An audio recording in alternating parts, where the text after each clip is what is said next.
Hey, Blue Collar Nation, Donald here. Today I'm going to show you how to make these two uh, Christmas trees from pallets. I'm going to show you the measurements, how to go about putting them together, and what all you'll need. These are great little crafts to sell at Christmas. In my area, the unpainted ones, these are about 4 foot tall. I can get 25, 30 bucks unpainted, and if I paint them, then I get around 40, $45. Man, these things are quick. Once you tear the pallet down, it takes about 10 to 15 minutes each. And like I said, I made these two from one pallet. And hey, they're fun, they're quick, and you can do these any way you want. So pull up a chair, get ready, and I'm going to show you how to make these Christmas trees from pallets. Let's get started. Well, today's project is making a Christmas tree out of a pallet, and this is a pallet I'll be using. I've got several beside this, and the first thing I'm going to do is break this pallet down. Got my Bosch cordless reciprocal saw. If y'all hadn't seen the review on that, check out my other videos. I'm gonna excuse me, gonna cut these apart, and then this is not going to be your typical pallet Christmas tree. So I'll show you what I've got once I get this pallet tore apart. Okay, I got all my pieces cut. Now this is what I did. I took a piece, this is 15-degree angle, and I cut this 6 inches, and then this is going to be 2 inches wider at the base. Put your 15-degree angle, and we'll go up from there. Oh, can't see it. I guess that helped. I showed you, huh? And we'll go up there like 6, 8, 10, 12, and I'm pre-drilling my holes before I screw them in. I would use my pass load trim nailer, but I can't find my, I think I'm out of trim nails. So anyway, and we just keep on going down. My last one is 24 inches. So kind of get an idea. And what I do before I screw these on, I'm using my square to make sure that they're nice and square. This one on, I pre-drill my holes because I don't want to split my pallet wood. This is thin, so there again, bam. Now leave a gap right there, about the width of the board, about 3/4 inch, someplace in there. And I'll go down through here. This is my trunk. For my stand, I'm using the other runners on the pallet. These are about 18 inches long. And then when I get these cut, there'll be one front and back. I'll square them up with my speed square again, because we don't want no crooked stand, because we don't want no crooked Christmas tree. And so I'll square them up, get them laid on there, and then there'll be one front and back. And I'll bring these for my sides, and I'll probably trim these off. I'll probably put a little curve or something like that on there. So anyway, you can see how this is going to take place. Like I said, these are going to be 18. I think these are, I don't know, these are about 12, 14 inches, something like that. It can be smaller or longer, however. I would almost next time do a 12 or 14 inch one here, and then these I'd keep about the same. Like I said, they're, well, let's just see how long they are. Get my trusty tape measure, and they are, voila, 14 1/4. And these will be the side runners, because like I said, when I get done, I'll probably put a little bevel or something on them to kind of, you know, square looks so square. So anyway, I'll show you when I get done. Probably be tomorrow, because it's getting dark and I want to show you this before I run out of light. But yeah, this is going to be a pretty cool looking little Christmas tree. So stay tuned for the finished. Okay, as promised, there is the first Christmas tree I finished that I was working on yesterday. I'm fixing to start another one, a little different design. As you can see, each individual, you know, angle was 15 degrees, I believe.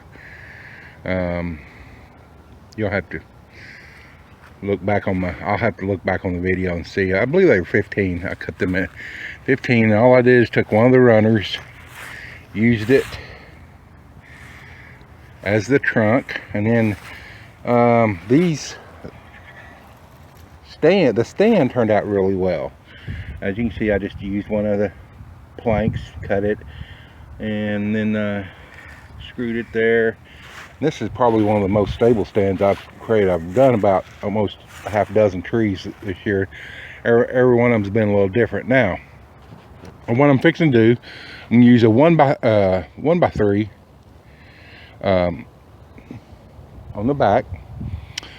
This time, this angle is going to be 45 degrees. I'm going to see what kind of a little different it looks. Still probably about the same height, same stand and all. I just want a little different and a little different look to see what it looks like. And like I said, this first one here was I believe 6 inches, 8 inches at the base, and so forth and so on. So anyway, check back you when I get the other one built. Donald out.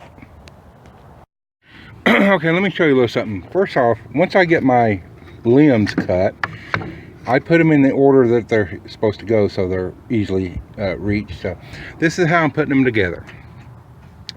Obviously, I marked the center line of the board, in this case a 1x3, which is real easy to do with speed square. You just put a notch there at 1/4, put your pencil down, run it down, and you got a line. Doesn't have to be perfect. Then I mark the center of each piece because I want it centered up. We don't want a crooked Christmas tree, now do it. Okay, then I take this scrap piece for my spacer. I'm going to run it in here. First couple ones I'm going to double check with speed square. See there, that wasn't quite square until I put my level on it. Come back out just a little bit. Yeah, and then I'm going to pre-drill 2 holes, one here and one up here someplace, and because if you don't, you'll split your wood out. So anyway, I'll continue to do that until I get on down all the way to the end, and then I'll build the stand. So that's how you put your limbs together on this tree, and we'll see how it looks when I get done. Okay, this is the one I just finished. This is the one I did yesterday evening, and got too dark on me to film, so you can see the difference. Now, really the only difference is what I did with this one was each of these limbs. This was started out 6 inches, then each one was 3 inches longer. So that was 6 inches at the base, 6 inches at the base, 9 inches at the base, 12 inches, 15, 18 on up. And the angle of each limb is 45 degrees on this one. Whereas this one, I started 6 inches, then added 2 inches, and I think these are 15-degree angles on each limb. So as you can see the difference. And I think I like this one the best. I did use a 1x3. My base, I didn't on my these are the runners on the pallets, like the 2x4 runners. I didn't cut those even, and I've got a little spread right there, but that's okay. I mean, this isn't rocket science. So you know, it's pallet stuff. It's going to be seasonal, and it looks pretty cool. People in my area are paying for these. This is a little bit more time involved than just a simple cutting a triangle on a pallet. These are running 20 to 30, 40 bucks in my area, like this. I don't paint them. People want to paint them all different colors, so I let them. So you can make a little bit of money with these. Now it's almost Christmas, so you better hurry if you're going to do it here, but otherwise this is very easy. This one took me, I mean, these took me, this all out of one pallet, by the way, except for the 1x3. Gosh, it took me 20 minutes, I think. So 30 at the most to make these. So these two in an hour, if you're getting 30, 40 bucks, that's 60, 80 dollars an hour, not including your screws and stuff. But you know, anyway, they're easy. Throw them together, get a half dozen, take to a flea market or wherever, put on Craigslist, Facebook, whatever. There you go. So anyway, Donald for BlueCollarDIY.com. We're out and fixing to start another project. Stay tuned. Don't forget to like and subscribe down there. Put this on your playlist so you can refer back to it. And good luck to you, and let me know how your project turns out, if you made any money or not. So I'm out.